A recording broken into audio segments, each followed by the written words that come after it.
পৃথিবীতে একটা নারী আছে যিনি ওভারটাইম করে বেতন নেয় না, যিনি 24 ঘন্টা চাকরি করে বেতন নেয় না, যিনি চাকরি করার সময় প্রতি সেকেন্ডে সেকেন্ডে বকা খায়, বেতন নেয় না, যিনি ঘুমানোর সময়ও উঠে যেতে হয় আধা পথে, প্রতিবাদ করে না, খাওয়ার সময় নিজে না খেয়ে পরিবারকে খাওয়াতে হয়, প্রতিবাদ করে না, বেশিরভাগ সময়ে পোড়া ভাতগুলো খায়, বেশিরভাগ সময়ে বেঁচে যাওয়া হাড্ডি হুড্ডি তরকারির এই সেইগুলো খেয়ে জীবন কাটায়। কোনদিন মন খুলে বলে নাই, বাবারে আমার একটা শাড়ি কিনে দিবি, বাবারে আমার এক জোড়া জুতা কিনে দে।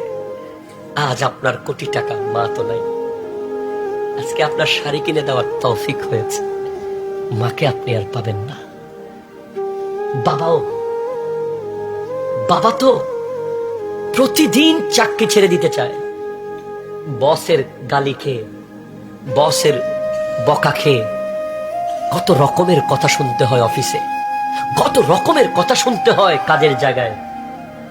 প্রতিদিন বলে আজকে থেকে আসবো না, চাকরি করবো না।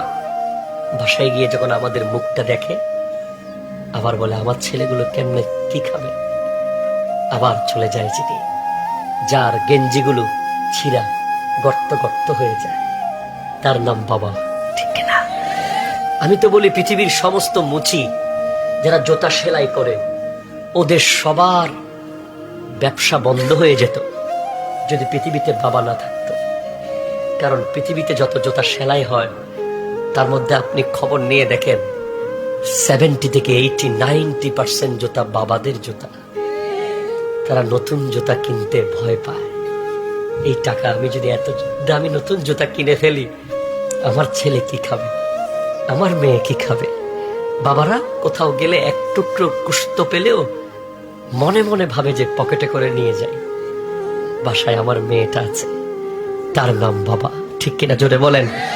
আর এমন বাবা যারা প্রবাসে থাকে, তাদের সন্তানরা যখন এখানে মোটর সাইকেল নিয়ে রমরমা করে, বন্ধু বান্ধব নিয়ে মজায় সময় কাটায়, লেখাপড়া না করে যখন বাবার সামনে দাঁড়ায়, ওই বাবা জীবিত মরে যায়, জীবিত মরে যায়, ঠিক কিনা কথা জোরে বলেন।